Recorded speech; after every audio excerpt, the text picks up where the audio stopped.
Mm-hmm. It goes away. So it's the same thing with singing because you're using that muscle. So if you stop.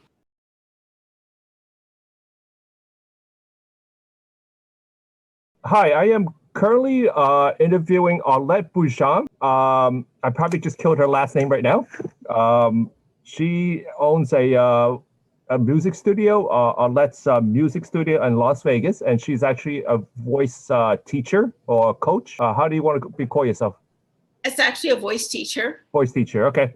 Yep. So the reason I do these interviews is because I started these interviews in February, and basically is to help businesses get more customers. And I've actually known her for 20 years or longer or something like that. Can you believe It's that? it's Yeah. been a very long time, and she's right now moved to Las Vegas, and we haven't talked in a very, very long time. So, pleasure to have you. Thank you. Um, so, tell me about your music studio. Okay. Well, I have a music studio that I've had for probably about as long as I've known you, for about 20 years. I can't believe it's already been 20 years, but that's about right. Wow.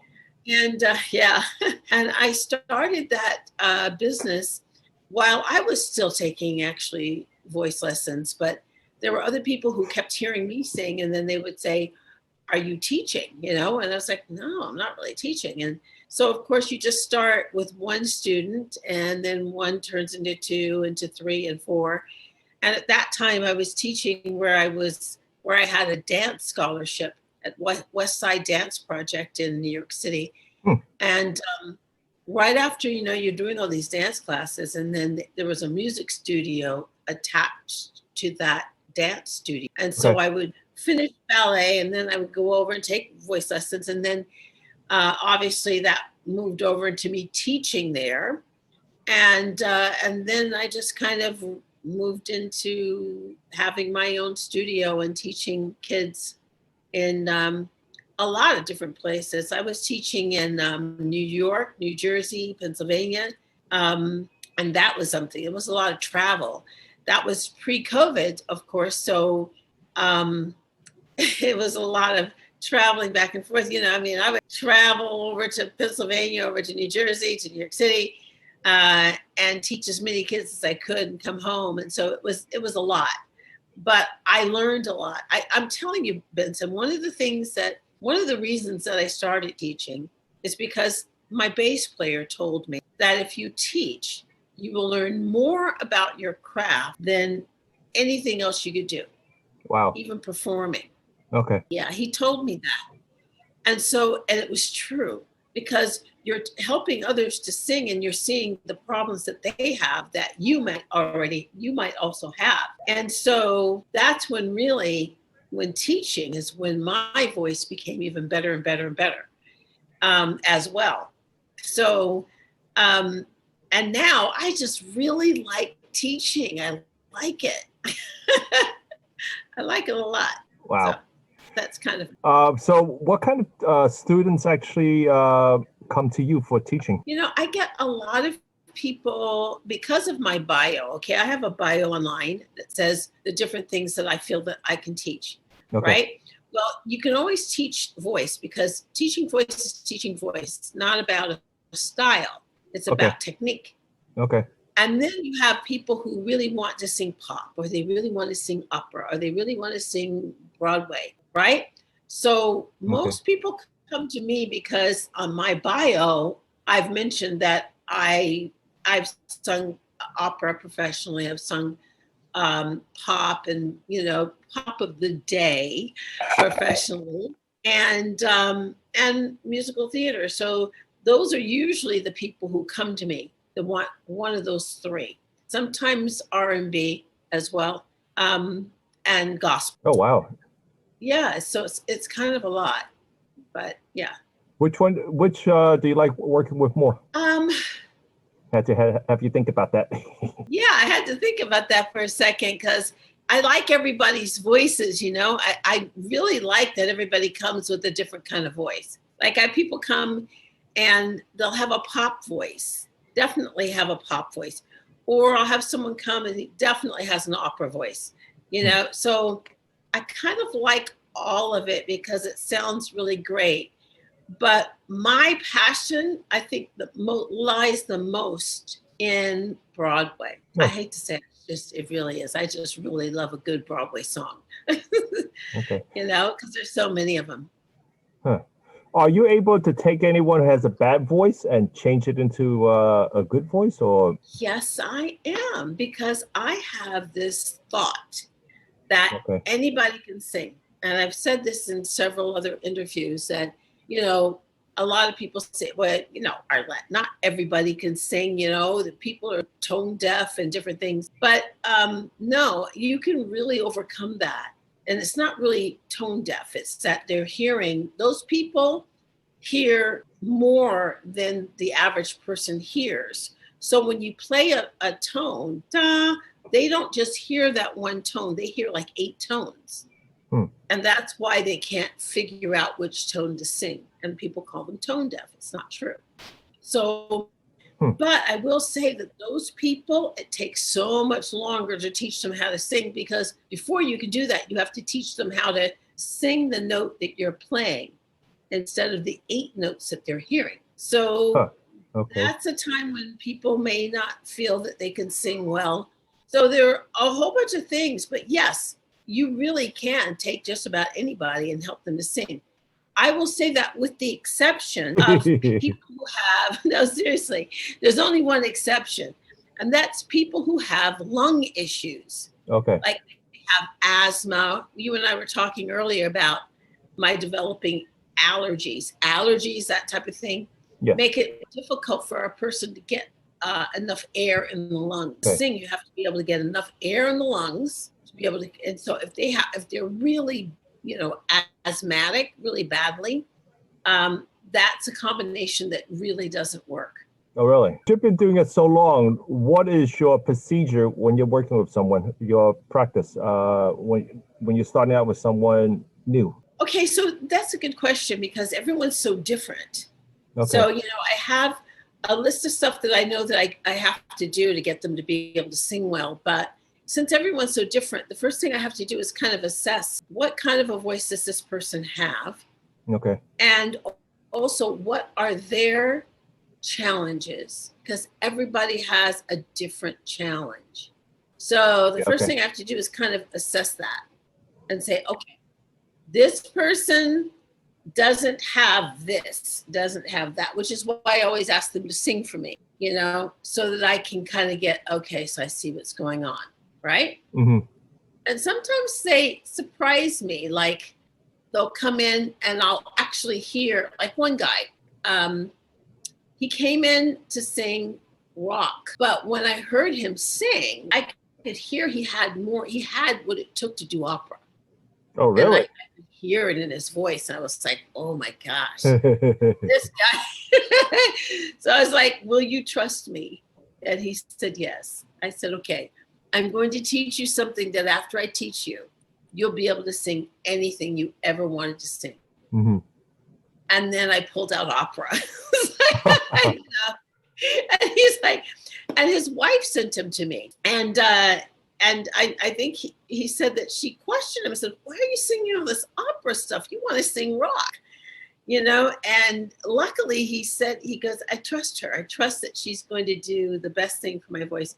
And now he can sing anything. Oh my God. Oh, wow. Opera, he can sing Broadway, he can sing rock, he can sing. I mean, I just listen to him and go, wow. Oh, wow. But he, you know, I will say that you have to put the work in. I can only show you, you know, and, you know, if I gave him a lesson, he got it done by that next week. And so those are the types of students that I love. But there are different reasons that people come to me. And this is something I didn't get earlier on because I thought anyone who took voice wanted to do it professionally. I know that's crazy, but I did.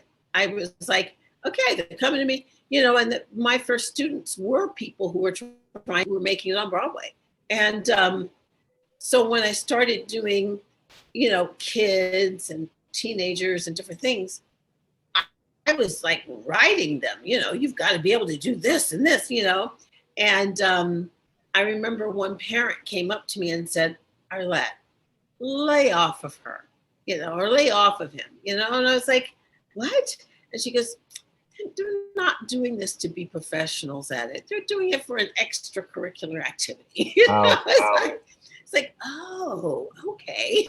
I got that. So I had to learn how to put fun into my lesson, because sometimes, especially when you're talking about kids having to, not adults, they want to have a little bit of fun while they're, they may not ever want to sing professionally. So that's something that I had to learn. Yeah. Huh, interesting. Have you ever had a client that was horrible that you had to cancel? Oh, I have had, I did have one who was very difficult. Okay, so let me explain what happened with that. No names. I'm not going to give names. But she was difficult only because she wanted her lessons to be a certain way. Like she would say, okay, so for example, I make everyone do their warm-ups in the mirror. Okay. Because they have to be able to see that their mouth and their head are doing certain things. Okay, the jaw's dropping enough, the mouth is in the right position, blah, blah, blah, right? So she had some kind of phobia about the mirror and would have like a temper tantrum every time she had to go in. And I would say, okay, I would bring in the mirror and she would just like, no mirrors, I was like, oh my God, And I was like thinking to myself, how am I going to teach this if she can't see what she's doing? And so, and the last thing that kind of had me go, okay, this isn't going to work, is that she started saying, I want the lesson to go this way. I want this warm up. I want that warm up. It's like, and I had to finally just go, okay, obviously maybe you've had another teacher that you really liked. And so I'm going to release you so you can go back to that teacher, because, it doesn't make any sense to ask me to do the other teacher's, warm up or whatever, because warm ups are done specifically for things, right? Mm-hmm. So somebody else's warm up might not work for me. So anyway, yeah, I did. And I had to do that very gingerly. How do you practice yourself to get yourself, I guess, prepared for each student? Do you have like a morning practice or? Oh, when I'm not battling my allergies, what I do is, and I tell my students this all the time, that I have to practice every day. Okay. If I'm not in a show, if I'm working and I'm in a show singing 2 hours a day, then I don't have to practice every day because I'm already singing, right? But one of the things that happens with singing is that we're singing diaphragmatically. That means we're using the diaphragm muscle to be able to sing. Okay. And if you know a muscle, right? Just think about a muscle. If you don't use it, what happens? It goes away. Yeah. Mm-hmm. It goes away. So it's the same thing with singing, because you're using that muscle. So if you stop doing those exercises every day, the muscle goes away and then you're not able to sing. So if I'm doing a show, yeah, I don't have to worry about the warm-ups and all that. But if not, I have to do it every day, or at least sing every day. Okay. How long do you sing for? 5 minutes, 10 minutes, or? At least an hour. Wow. An hour. But if I'm preparing for a show, I'll try to sing for 2 hours. Wow. Yeah, because when you're doing that show, you're going to be singing for 2 hours. So your diaphragm has got to be big enough to be able to handle, singing for 2 hours. I'll tell you a funny story. Yeah, please. I have a friend, no names, but she's an opera singer. But she's an opera singer.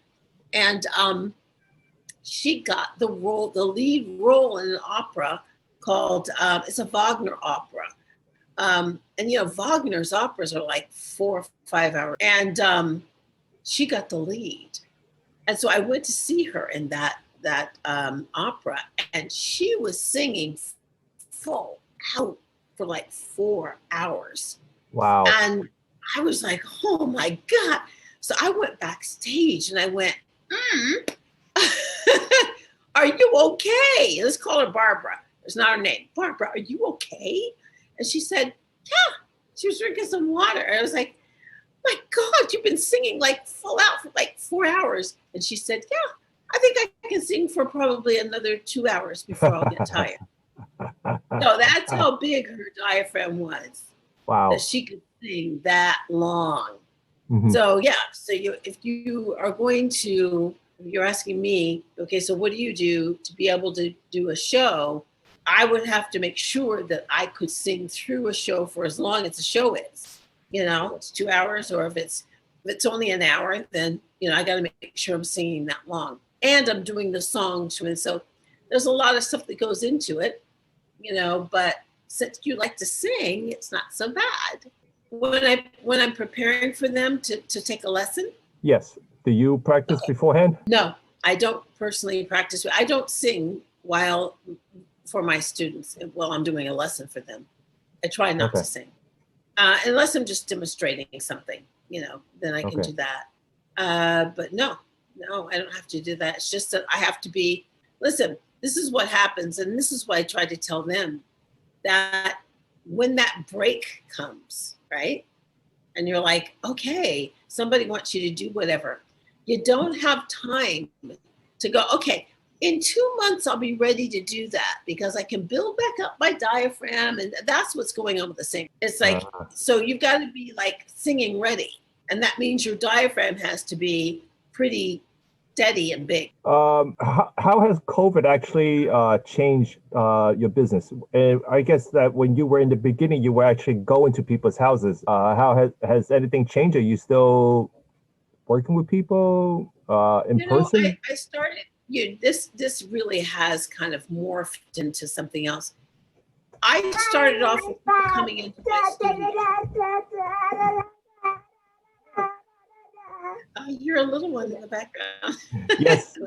Okay, so people have always really come into the studio for me, So I would teach out of the studio. But when COVID hit, nobody wanted to come into the studio. And luckily for me. Wait, so you actually do your voice coaching in the studio with all the equipments? Before COVID. Okay.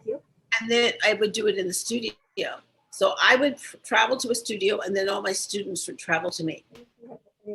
Okay. So, and then COVID hit. Now, the great thing is that whenever a student couldn't make it in and I had to do a makeup for them, I would do that makeup online most of the time. So I was doing things online way before COVID hit, which was great for me because when COVID hit and I had my mothers and other students calling and going, Arlette, we really don't want to go in. Can we just do this online?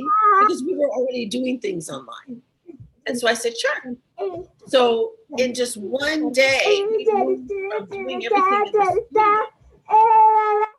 Are you muted? So in one day. How's my daughter's voice? What now? How's my daughter's voice? Oh she sounds amazing. I've never heard her sing, but Hey, you want to sing for her? Oh my God.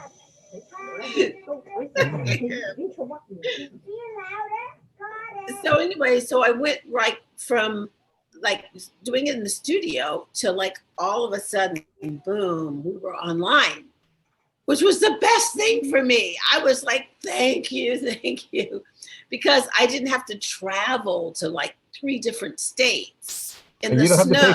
You don't have to pay for the studio for the recording. And I didn't have to pay for the studio. That probably takes a big chunk of your income. It did. It took a huge chunk. So immediately I was able to, have a lot more money. Think of all the gas I saved. So it was really a good thing for me. And you could pass that down to your students to help them. Yeah. So it was really a win-win for everybody. And also they didn't have to spend money traveling, and the parents got more time, whatever, but yeah. So it was great. Wow. So how are you generating businesses now? Mostly Yeah, that's through a good referrals? question. I was working with a place called Take Lessons. Okay. Um, and I started doing more with them once I moved. And then um, I really laid into Take Lessons to get more lessons from them. Okay. And while I got settled in, so I have not had a chance to do any advertising here in Vegas, to let people know that I'm here and they can come in studio. I mean, that's kind of my next thing that I get to do. But what's so great right now is that I really can service the whole world. Wow. It's like it opened up things in studio too in Vegas if I want, but I really love doing them online. I really do. So where most of your clients any business business like corporations, businesses? No, I don't. Usually a corporation or a business would hire me to do something like vocal training for like Okay. speech training or something like that. Okay. So there's someone, or maybe stage fright classes or something, which is not a bad idea to get into actually, because they would need that in case somebody, but usually Toastmasters will do something like that, Yeah, right? not a lot of people. Toastmasters is great, but not a lot of people want to spend years learning Toastmasters just to practice. So you might have that as a niche to get into. Yeah, that's a great idea. Might look into that. Well, No. in your client base, what is the farthest people? What is the farthest that you've actually worked with so far in your Zoom Oh, country? did I do Australia? I think I did Australia. I did Germany. Oh wow. Um, yeah, that was really great. You know, I had a couple of students who moved to Germany and still wanted to take classes, that type of thing, And I was already doing East Coast, West Coast, Mm-hmm. someone in Atlanta, someone in, of course, East Coast here, also Los Angeles, but just really all over. It's very nice. Well, hope there's some Asian people watching this send you some business. That would be great. That actually would be great because I spent some time in Japan, which I loved, and yeah, and I've had a few Japanese students too, so that was really great. Wow, Yeah, that's awesome. so I'd love to do. Tell me, when you were in college, were you always into voice, or was this something that came about later on in your career? That's a good question. You know what? I always, since I was around 6, I knew I wanted to sing, and definitely by 10, I knew that I wanted to do movie musicals. I knew that. Okay. Then I started around 14, I guess I started singing in bands because at the time we were living in Germany. So we were touring all around like France, Germany, England, because it's right there. I mean, it's, a couple of hours away.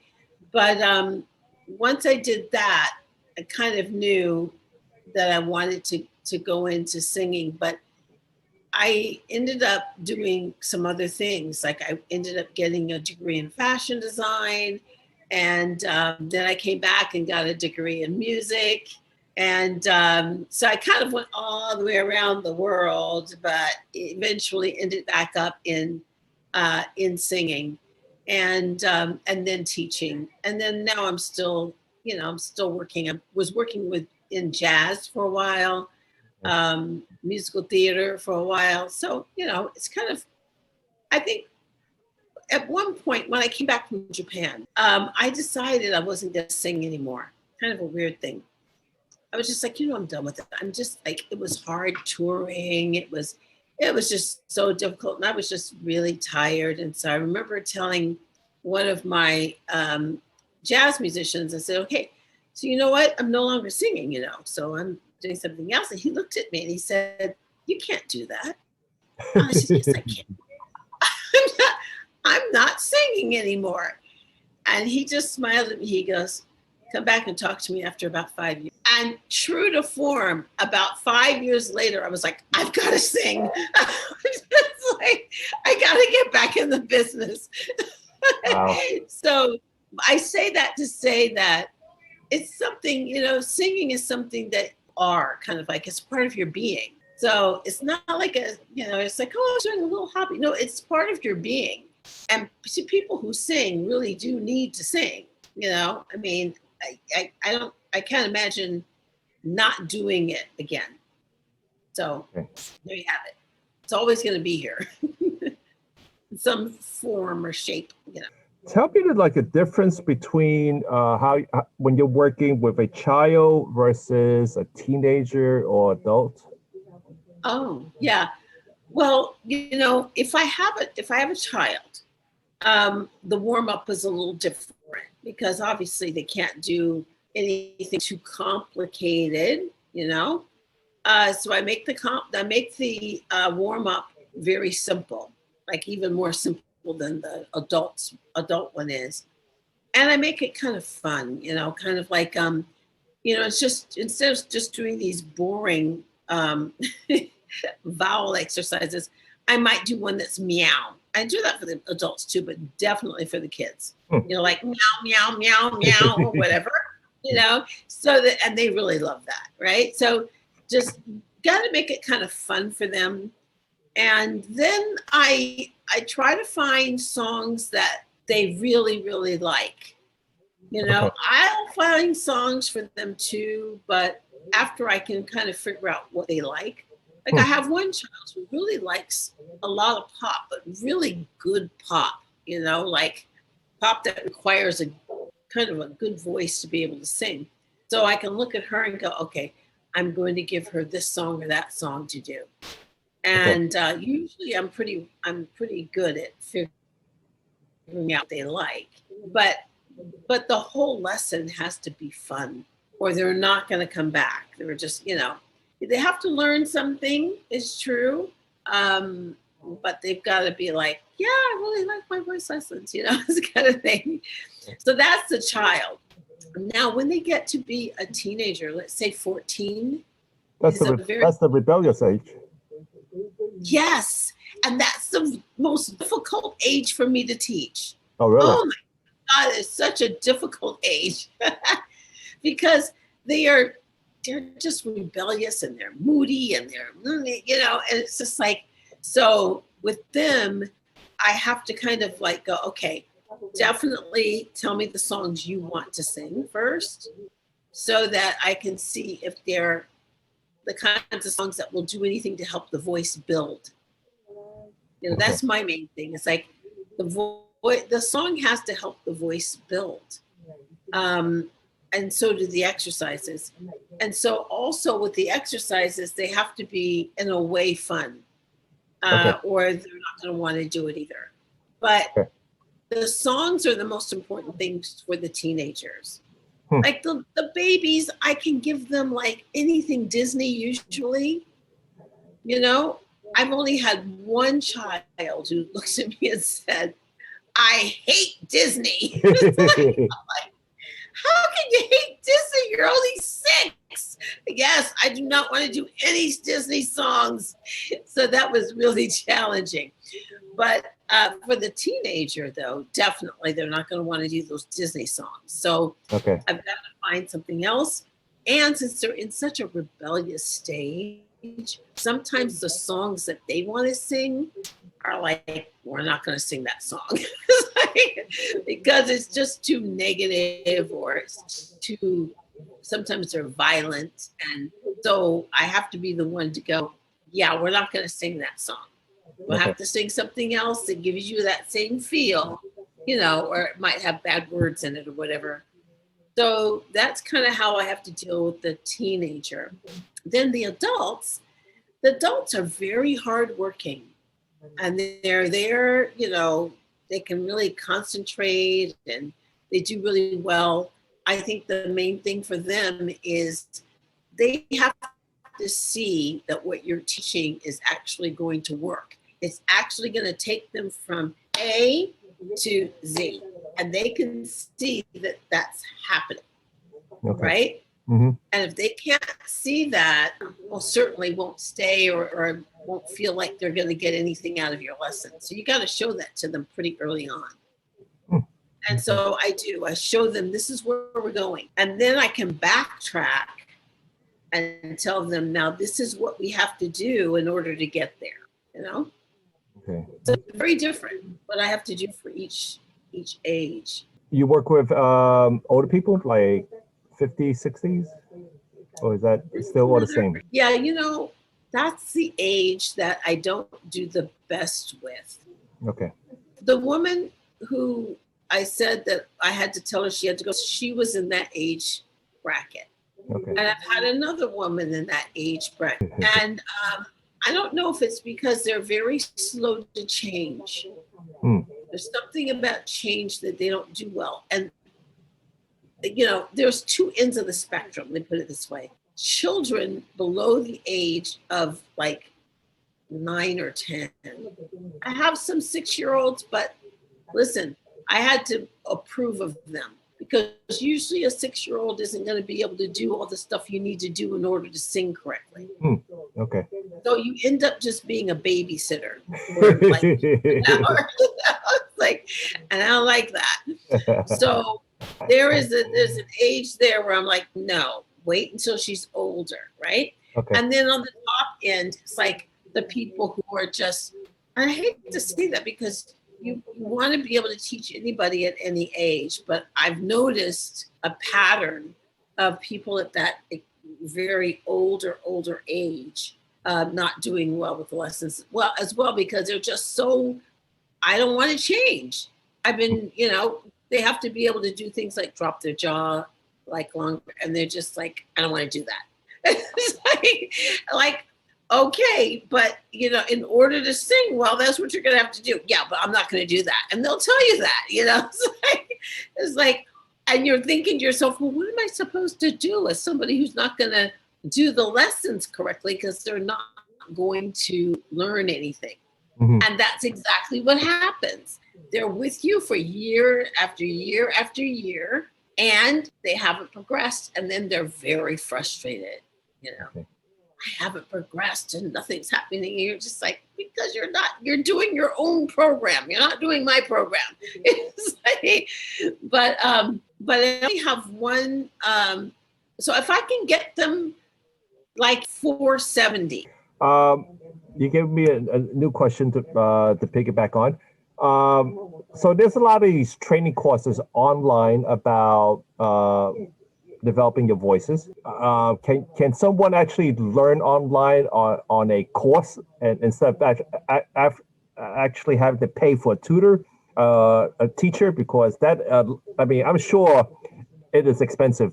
Instead of going online, take a YouTube video and just practice. Yeah, wouldn't that be perfect if you didn't have to hire the teacher? Yeah, no, it doesn't work because everybody's voice is a little different. So every time that someone comes in and does a class with me, Okay. I'm actually listening for what the next step is for them.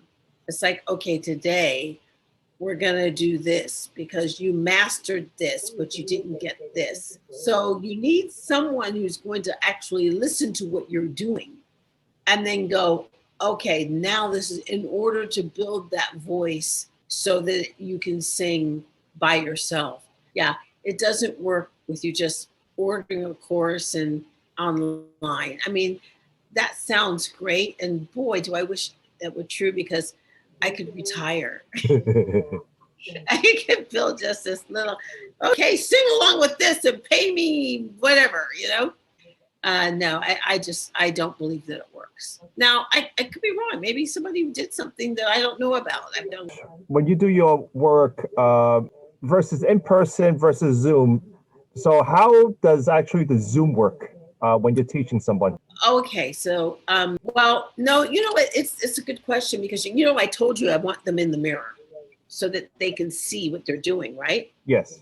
So it works beautifully for that because the camera, like I'm looking at myself now, if I'm singing, I can see so the camera acts as the mirror. So that's, and then I don't play while they're singing because of the lag. You know how there's a lag when you're, Yes. right? So I can't do that. But what I do is I will ask them to access their music online, like in karaoke tracks or Okay. piano tracks, Okay. so that they can play it where they are and they can sing along with it. Okay. And then I'll sit and I'll critique what they did, and I'll give them maybe just one thing to correct for that week. Because, you know, you can't do everything, right? So as long as they're able to correct that one thing for that week, we can move on for the next week and then correct something else until they master that whole song. So all this time, you must be taking a lot of notes on your students. I used to, but I don't anymore because it was just too overwhelming. It's just like I had a million notes on what they had to do, but I don't do that anymore. I just listen, you know, because if they come the next week and they're still making the same mistakes, it doesn't matter that I told them that last week. I have to tell them again. Okay. And go, okay, so we really need to do, and sometimes I do forget that I told them. They will tell me, yeah, you keep telling me that to happen. It's like, in order to get that great sound, right? So you must be, I guess you must be very, very, very patient. I am actually, when it comes to my students. I can be very patient. The only time that I'm not is that I can tell, like they don't think I can tell that they're not practicing. Okay. They don't think I can tell. I can tell. You know, if you didn't practice whatever I gave you from last week, I know you didn't practice it. It was something very simple, and you're still making the same mistakes over and over and over. So there was but can you just practice and still be making the same mistakes over? Not usually. I mean, not over and over and over and over again. You know, that means you're not practicing. You're not practicing the warm up, or you're not practicing something. Because I'm giving you little teeny things to do.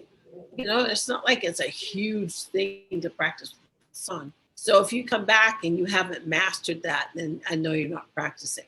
And people who are practicing, they come back with it mastered each and every time. But they really do. Yeah. So there's only one girl that I had to kind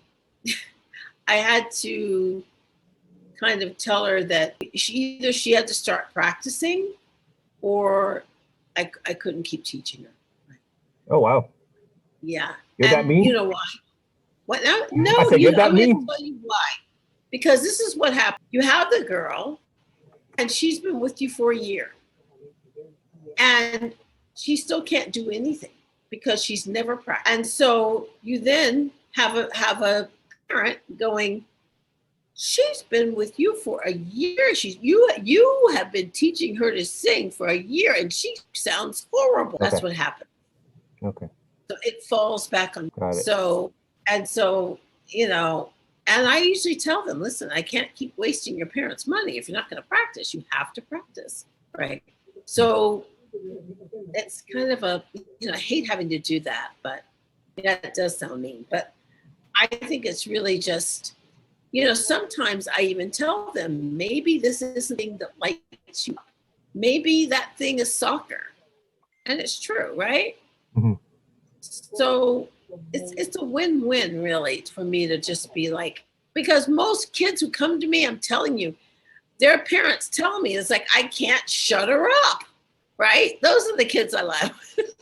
Like, please, Miss Arlette, tell her she doesn't have to practice every day. Like, but she does need to practice every day. So those are usually the people who are lit up to sing. And then every once in a while, I get someone who's just not lit up to sing, you know? Okay. And that's why they're not practicing, and no song inspires them. Usually I'll say maybe it's the song. And then after about a year, you go, this person isn't, you know, that's a long time to give you.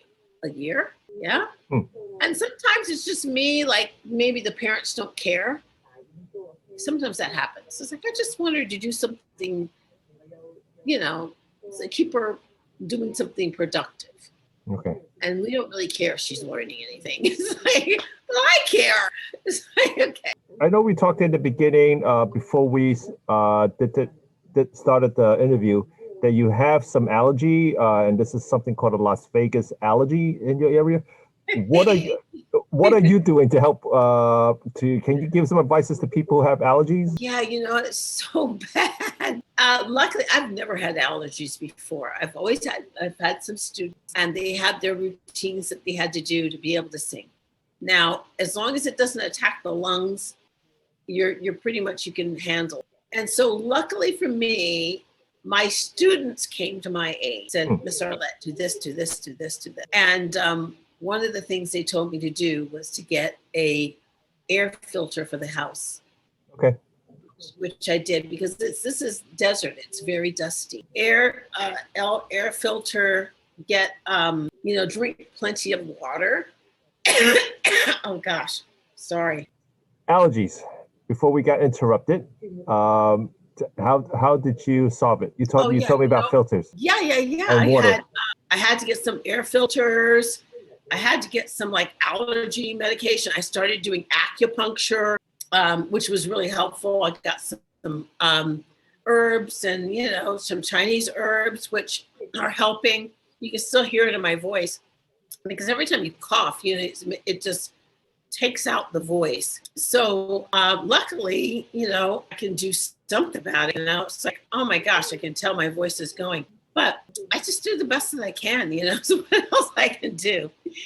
I do hate it, but I've been battling this for a couple of months, and I didn't know what it was. So that was the hardest part, that, I couldn't sing, I couldn't go out and sing.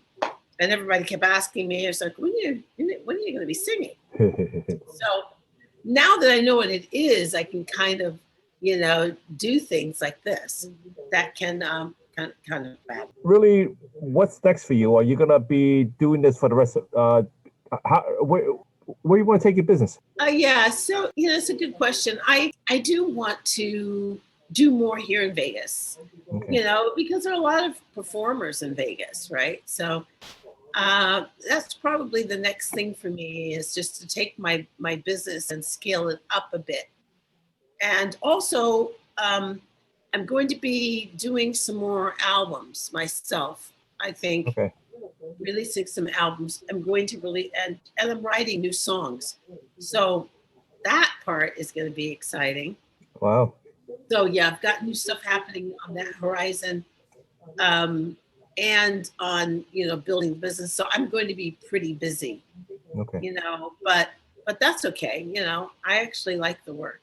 And I'm hoping that I could do some stuff on the Strip, because I really like the Las Vegas Strip a lot. There are a lot of shows that are coming back, and, that would be nice too. When you're around next time in Vegas, in the Strips, take some videos. I want to see them. Oh, okay, I will. You'll love it.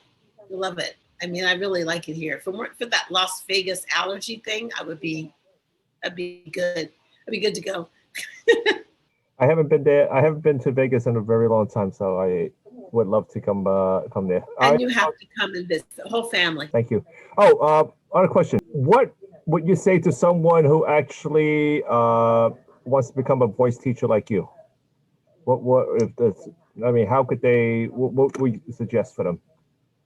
Well, I would suggest that they, go get some training. Like having a degree in performance is really helpful, because you learn. Okay. Yeah, you have to go through all the stuff that you're going to be teaching. So I would say go get a degree in vocal performance, and then you'll be able to take all of that information and start teaching. And how is the competition for voice teachers? There are a lot of voice teachers. I don't know how you pull yourself out, out front by your reviews, how people have been able to you've been able to take them from zero to really having a great voice. That goes a long way. But there are a lot of voice teachers. You just got to pull yourself out front somehow. Like with any business, it takes work. It like any business. Can you give someone some exercises, or whoever's watching this video, some short exercises that they can do at home to practice? One of the best exercises you can do is a very, very quick exercise that's called lip trills. And the lip trills really build the diaphragm. Remember, we were talking about the bigger the diaphragm, the bigger the voice, the bigger the agility. And it sounds like this.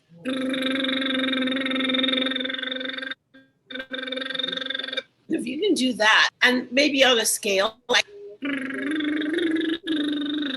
you can go to my YouTube channel and find some of those scales Okay. and do any one of those scales on lip trill, and that will really start you off. Repeat that slowly. What are we searching for on YouTube? Okay, go on YouTube, Okay. and depending on what you are, like if you're a male, you're going to either be a tenor or a baritone. So Okay. you want to find the scales that say scales on 3 tenor or scales on 3 baritone. Or if you're a woman, it would be mezzo or soprano. Scales on 3 mezzo or scales on 3 soprano. And play that and do it on with lip trills. If you can do lip trills. And if you can't, learn how to do them because you're going to need them. Really? Okay. I'm gonna try it right now. Yes, try just doing this. Very embarrassing.